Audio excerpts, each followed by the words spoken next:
Olá, meus queridos, estamos aqui para mais um vídeo, onde nós vamos discutir alguma coisa relativa à nossa existência, ok? E a questão que nos vem hoje é, O que define uma pessoa sensível? O que é ser sensível? ok, vamos lá. No fundo, todas as pessoas são sensíveis, porém, existem pessoas que estão anestesiadas. É uma coisa diferente, não é? A mesma coisa você pega duas pessoas, uma está com anestesia, outra está sem anestesia. Aí você pega uma faca, corta a mão de uma pessoa e da outra pessoa. A pessoa anestesiada vai falar assim: não estou sentindo nada. Entretanto, ela terá o efeito daquele corte da infecção se não tratar. Ou seja, o problema não é exatamente as pessoas serem ou não sensíveis, é que na massa, hoje em dia, na população, na civilização, na humanidade, existem pessoas que desde cedo vão sendo anestesiadas. Essa anestesia vem pelo excesso de informações pesadas na infância, através dos filmes, meios de comunicação, a família, colocando uma série de pesos, né? Esses pesos eles podem ser através das atitudes da própria família, a forma como ela é educada, ela vai criando como que uma anestesia. É, por exemplo, qualquer parte da pele que você expõe a intempéries por atrito vai ficando calejada. Claro. Aquele calo vai criando então uma falta de sensibilidade naquela área, ou seja, o indivíduo é insensível? Não. Ele vai ficando insensível pelo fato de ele começar a ficar anestesiado.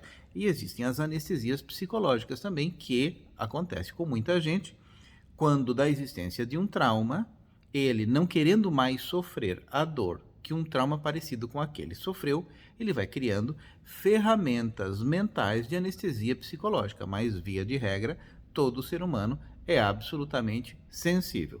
Existem os que permanecem sensíveis Sim. e existem aqueles que vão se calejando mais ao longo do tempo e depois de uma certa de certos muros construídos em torno de si, ele vira um ser paquidérmico e começa a rir das pessoas que ainda mantêm a pureza original, A sensibilidade a original. sensibilidade original. E geralmente, estas pessoas que são as paquidérmicas, que viram tratores existenciais, elas com uma certa jocosidade passam por cima daquelas que estão experimentando a realidade ainda sem nenhuma anestesia. E isto tudo é algo que precisa ser revisto na sociedade atual.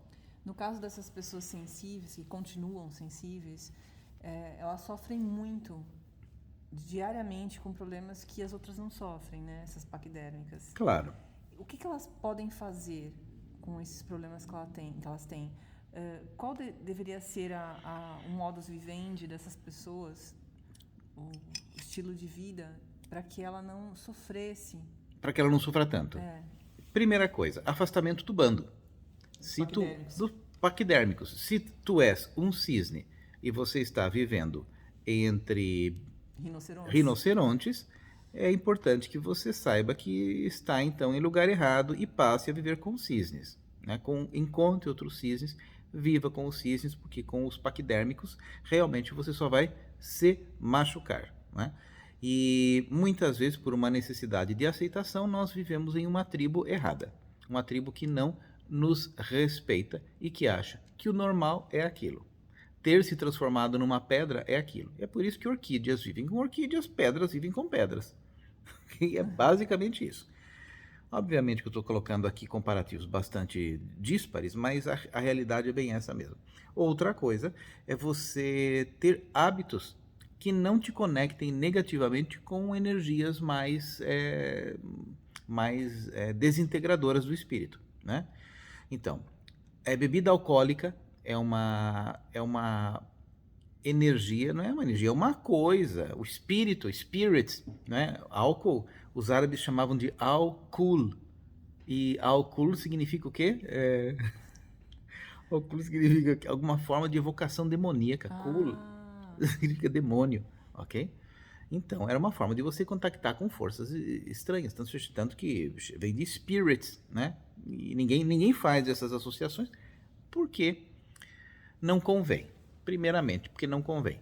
Mas quem bebe muito, né? Até quem bebe socialmente, ela está sempre linkada a uma egrégora que de uma certa forma vai influenciar o seu campo energético e de repente você vai acordar mal e não sabe porque você está mal. Você vai entrando em uma linha de depressão e não sabe porque você está deprimido. Você para de ver sentido na vida e você não sabe porque a vida perdeu sentido. Isso é descrito muito no livro de Kardec, no livro dos Espíritos, onde ele fala das obsessões, né? Além do álcool, o que mais que você acha? Desculpa. É você estar em clãs que vibram de uma forma muito diferente de você. Hoje em dia você tem o telefone celular, né? Eu não falo do telefone celular no aspecto psicológico dele, na dependência psicológica que o celular, que o aparelho de telefone celular cria. Mas eu estou falando de radiação eletromagnética. Existem pessoas que usam direto o telefone celular no bolso da blusa. Eu já vi muitas mulheres enfiadas o celular em cima, vão ter um problema cardíaco, invariavelmente o coração é um órgão elétrico, né? Aí você fala assim, Nanda Preto, você não é médico. Eu assisto os vídeos do Lair Ribeiro, que é médico, né? Doutor em medicina, inclusive, e ele vai falar a mesma coisa nos vídeos dele. Existem muitos homens que perdem a fertilidade por estar usando o celular no bolso, ou seja, o celular não como instrumento de manipulação da sua emoção, etc., do ponto de vista social, psicológico, mas radioatividade, um aparelho radioativo. E isso vai fazer um dano na sua saúde. E quem é mais sensível, quem é uma pessoa eletrosensível, vai sentir zumbidos no ouvido, vai sentir tonturas, vai sentir dor de cabeça, pressão na base do cérebro, enxaquecas, falta de energia, falta de disposição. Essas pessoas, quando vivem em lugares onde tem roteadores, por exemplo, no quarto ligado na sua casa, o tempo todo, no seu quarto principalmente, elas estão se banhando com energia eletromagnética de alta potência todas as noites. Então elas vão ficar com problemas de uma forma invariável, né? Então o problema é que hoje em dia, nos tempos atuais, existem muitas intempéries energéticas. São intempéries invisíveis que, muito embora sendo invisíveis, elas interagem com a célula humana e você acaba se prejudicando muito com isso, né? Então é isso que acontece. A mesma coisa acontece com música, porque a música atinge o ser humano de duas formas. A música, primeiro, atinge o ser humano da forma psicológica, através da letra, né? E através da aceitação no bando. Então existem pessoas que elas são aceitas no bando em função do tipo de música que elas habitualmente ouvem. E a música também tem a parte física, fisiológica. Por exemplo, o efeito Mozart é amplamente conhecido pelo fato de que as vacas nos seus estábulos dão muito mais leite quando ouvem música clássica, e muitas pessoas que são criadores de vacas se utilizam deste artifício para fazer com que as suas vacas leiteiras sejam mais produtivas. Então, se a música clássica afeta uma vaca, imagina como afeta você. E aqui não estou falando da apologia de Mozart frente a você, ou seja, qualquer música influencia você. Inclusive a notação musical, cuja padronização de lá em 440 Hz, ao invés de 432 Hz, como foi repadronizada há um tempo atrás, ela está relacionada a uma disfunção celular. E é por isso que muitos músicos, hoje em dia, elas retornam a afinação dos seus instrumentos musicais na padronização de lá em 432 Hz, porque ele cria um benefício para a célula viva. Ou seja, existe uma amplitude muito grande de coisas assim. Aí você me pergunta, mas por quem que criou tudo isso aí? Se nós tivermos um homem sem doença alguma, e moral e psicologicamente livre, este homem não dá lucro para nenhuma estrutura social. Então, todo o panorama que nós estamos vivendo hoje em dia é para que você possa ser um elemento útil dentro da engrenagem social que nós vivemos, chamado Matrix. Por que existe, voltando a essa história do pertencer ao grupo, por que existe essa necessidade, geralmente começa mais ou menos na adolescência, por que vem essa necessidade? É algum problema na criação dessa criança? Do ponto de vista transcendental, existe o fato dele ter se sentido separado de Deus. Ok. Né? Então, essa sensação de apartamento do indivíduo, ou seja, dele dele se ver como um indivíduo e sem a pertinência com o todo, essa separatividade de Deus, é a primeira coisa que faz com que dê o início da sensação, puxa, eu preciso me reencontrar, eu preciso encontrar a minha tribo, eu preciso me reagrupar. É como aquele pinguinzinho que busca o calorzinho do corpo do outro e vive naqueles bandos, girando naqueles grupos de pinguins para tentar manter o calor do seu corpo. É uma fragilidade, é uma inerência do psiquismo da natureza humana. Mas você não acredita que se existir uma criação, esse apoio, principalmente do pai, que seria o representante do mais alto, do Criador, se tiver esse apoio, fica menos complicado de... Não tem a menor dúvida. Isso depende muito dos pais, que infelizmente terceirizaram essa parte para as escolas. Na verdade, não foram os pais que terceirizaram esse tipo de atividade e função para as escolas, mas o sistema educacional já foi sequestrando as crianças para que nas escolas houvesse uma série de educação que seria o faltante na casa. Isso aí é outro sistema, é um outro problema também paralelo que corre nisso aí. Mas os filhos, as crianças, elas se sentem muito apartadas, até afetivamente de tudo. É por isso que os esquizoides desenvolvem a condição esquizoide por falta de carinho e contato físico do contato com os pais. Isso é algo muito comum de acontecer, não é? E é isso que a gente vive hoje em dia. Então, se for uma criança sensível e não tiver esse contato físico, esse carinho, esse cuidado dos pais, ela com certeza vai se tornar um esquizoide. Não tem a menor dúvida, vai desenvolver um aspecto esquizoide, vai desenvolver um aspecto ansioso, vai desenvolver um aspecto com depressão, vai ter uma psicologia disfuncional de uma falta de balanço de serotonina, dopamina, ocitocina, que o seu cérebro precisaria secretar e não vai secretar. E no caso, geralmente, essa sensibilidade também a gente entende como uma empatia, né? Essas pessoas são empatas, essas pessoas que são sensíveis. Explica um pouquinho melhor sobre essa coisa. Sim, existem pessoas que elas... aí existe uma particularidade em certas pessoas que elas têm uma natureza empática, ou seja, elas têm uma sensibilidade e elas se doem pela dor do outro. A dor do outro as machuca. Ou seja, isto é verdadeiro, não é um componente ideológico que pauta que todos somos um, e a partir dessa ideologia nós criamos uma includência artificial. É completamente diferente, né? Isso é um derivado includente psicológico derivado de uma estruturação política. A gente está falando de a empatia verdadeira, ou seja, você ver a dor do outro, aquilo te dói, né? Por um efeito de espelhamento. E essas pessoas, elas são muito mais sensíveis do que outras, e estas, então, elas precisam ter um cuidado dobrado em função de que elas precisam estar em ambientes mais cuidados, energeticamente cuidados. Elas vão ser meteoropáticas, ou seja, as mudanças do tempo vão interferir com o seu estado psíquico. Elas vão ter muita susceptibilidade geopática, ou seja, as influências negativas dos lugares onde ela mora, as redes de Hartmann, por exemplo, as redes energéticas de Pierre Curie, as condições geopáticas podem interferir muito com aquela pessoa. Ela vai se mimetizar mais facilmente com o bando onde ela vive, de modo que, para ela construir a sua individuação, ela vai precisar de muito mais solitude do que outras, vão ser muito mais sensíveis a sons altos do que outras pessoas, vão ser mais sensíveis a cheiros, a sabores, ou seja, esta hipersensibilidade vem do fato do indivíduo ser mais instrumentado, a glândula pineal dele funciona de uma forma maior, mais como todo mundo deveria ser, né? Que faz com que ele seja bem mais apartado desse componente massivo do mundo paquidérmico. Então, uma pessoa assim teria que cuidar muito mais das pessoas com quem ela tem contato.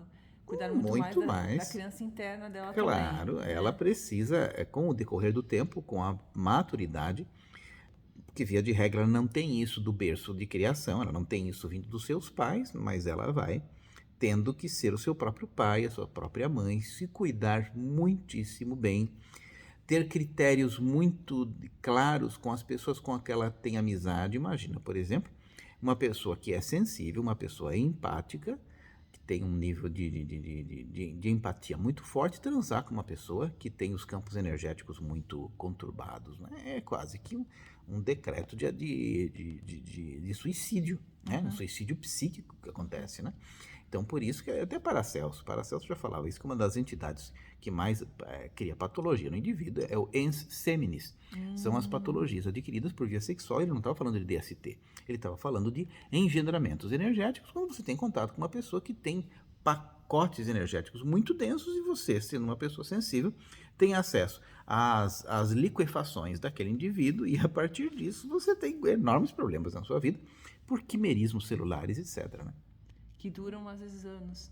Dura, às vezes, a vida toda. Nossa. E o indivíduo, eu fiquei mal, certa fase da minha vida eu estava mal. Tá, por que será, né? Porque hoje o indivíduo não tem ainda, o indivíduo normal, não tem noção de causa e efeito. Ele não sabe que aquilo produz o mal, ele não tem uma consciência orientada para aquilo. É porque nem na Idade Média que as pessoas usavam um pano de chão para limpar os seus utensílios de cozinha e adoeciam a rodo porque não tinham esta noção de uma asepsia, de um cuidado com as bactérias. Aí eles usam o mesmo argumento que o indivíduo moderno entre muitas aspas, usa. Mas eu não estou vendo a bactéria. É a mesma coisa. O indivíduo moderno, mas eu não estou vendo a energia, eu não estou sentindo a energia negativa. A bactéria também você não sente, a bactéria você não vê, mas você segue uma lei. Percebe que as pessoas hoje em dia seguem leis ligadas à asepsia que mantém a saúde física delas. Elas estão dentro de um dogma que as protege. É por isso que os dogmas religiosos de certas estruturas do passado protegiam os indivíduos. Eles aceitavam e eles se mantinham dentro de um determinado dogma. Por exemplo, a circuncisão entra nisso, as pessoas não cumprimentar mulheres, né? Tem uma série de coisas assim, de religiões primitivas, que protegiam o indivíduo e a partir disso eles viviam melhor, mais sãos, mais equilibrados, né? Então, a mesma coisa que na Idade Média, a pessoa fala assim, mas eu não vi o micróbio. Você continua não vendo o micróbio, mas você aceita um dogma, porque a ciência um dia disse, é assim. Né? Vai chegar um dia que a ciência vai dizer para você, você não pode usar o telefone celular no seu bolso. E aí você vai usar. Mas enquanto isso, milhares vão morrer durante bastante tempo. Como aconteceu no passado. Se você não estuda o passado, você não tem como compreender o presente. Só que você precisa estudar o passado dentro de uma ótica ampliada, né? Porque tudo isso nós estamos falando de lógica pura. Então, essa questão também é do ponto de vista psicológico. Se você começa a conviver com pessoas psicologicamente doentes, você vai adoecer. Se você transa com frequência com uma pessoa, não precisa nem ser com frequência, uma vez ou outra já é o suficiente, que tem um pacote emocional denso, pesado e doente, você vai adoecer também, né? Porque vibracionalmente você vai entrando naquela condição. Isso quanto tempo mais vai durar sem a humanidade conhecer isso? Talvez mais alguns séculos, né? Como aconteceu durante o percurso da Baixa Idade Média, Alta Idade Média, passou milhares de anos e as pessoas adoecendo por não terem consciência da bactéria. Continua não tendo. Nós continuamos não enxergando as bactérias, mas respeitamos porque existe um dogma científico que nos orienta. E nós não vemos as vibrações da radiação, mas não existe nenhum dogma científico que nos orienta. E as pessoas, via de regra, elas não se movimentam por consciência, se movimentam por dogma. Então elas vão esperar o próximo dogma e, enquanto isso, elas vão perecendo na sua experiência humana. A única radiação que elas aceitam o dogma é com relação à radiação nuclear, né? A radiação nuclear, elas aceitam o dogma porque é uma radiação de destruição rápida, porque é uma radiação ionizante. A radiação nuclear é uma radiação ionizante, então ela mata muito rápido. Né? Uma superexposição de radiação nuclear mata você em semanas, né? Uma superexposição de radiação não ionizante vai matar você talvez em alguns anos. Então essa, com uma morte mais lenta, você acha que não existe. E essa morte, por exemplo, é uma morte que ela não é divulgada muito porque ela vai contra ao interesse da indústria que sobrevive através de radiação, como os aparelhos celulares e outros. Então, isto vai ficar no banho-maria por muito tempo ainda. Então é isso, meus queridos. A coisa é simples. Basta você ser um pouco mais atento, basta você se informar. Né? Informação é muito importante para que você tenha. E você vai abrindo os seus olhos para a realidade que você vive. Né? Então, cuidado com o invisível. Invisível, já dizia Saint-Exupéry, o essencial é invisível aos olhos, né? A gente aproveita e faz um desfecho poético aqui, que é para ficar mais bonito neste vídeo, que eu termino agora. Fiquem bem, até o futuro próximo. Se você gostou dos meus vídeos, dê uns likes. Se você não gostou, não dê like nenhum. E se você Se você não está inscrito no meu canal, se inscreva, e se você quiser fazer comentário, comente e talvez eu responda. Um detalhe sobre a próxima formação em Tantra, que começa em agosto. Nós vamos ter uma próxima formação em Tantra, O que link começa tá em embaixo. agosto. O link está embaixo aí, se você tem interesse, participe, porque tem gente que pergunta, é só para terapeuta? Não é, é uma formação para você ser um ser de verdade, tá ok? Para você se liberar dos ciclos viciosos que fazem com que a sua vida seja uma vida muito depauperada e triste. E com relação a ferramentas de transcendência dessa realidade, no caso de uma pessoa sensível, né? Nós temos o próximo lançamento do curso do Ho'oponopono. Próximo curso de lançamento de Ho'oponopono, fiquem atentos, né? Também Tem o até link uma embaixo. lista de espera aqui. Aqui embaixo você vê uma lista de espera de lançamento do Curso de Ho'oponopono. curso de Ho'oponopono, né? Que é uma ferramenta que ajuda muito, Sim, né? sim, é claro, né? E mais do que tudo isso é você ter informação. As informações vão liberando você da ignorância, chamada avidya. A avidya é a grande ignorância humana. Quando eu falo mal de telefone celular, mas eu vivo com o telefone celular na mão o tempo todo, né? Mas o problema é você saber como usar. Eu não atendo o celular sob hipótese alguma, né? Porque quando eu atendo um celular estando na rua, eu me utilizo da comunicação através das antenas de repetidor, ou seja, a potência de transmissão dele é muito maior. Se eu me utilizo do Wi-Fi, a potência que ele precisa usar para se comunicar com o Wi-Fi doméstico é muito menor. Então, existem formas inteligentes de você interagir com a realidade sem se prejudicar tanto. O que faz você ter condição de entender tudo isso é uma coisa chamada conhecimento. Você precisa ter conhecimento da vida. Conheceis a verdade e a verdade vos libertará. Eu tinha terminado de uma forma romântica e agora eu termino com uma forma teológica e tá tudo bem. Fiquem bem, até o próximo vídeo.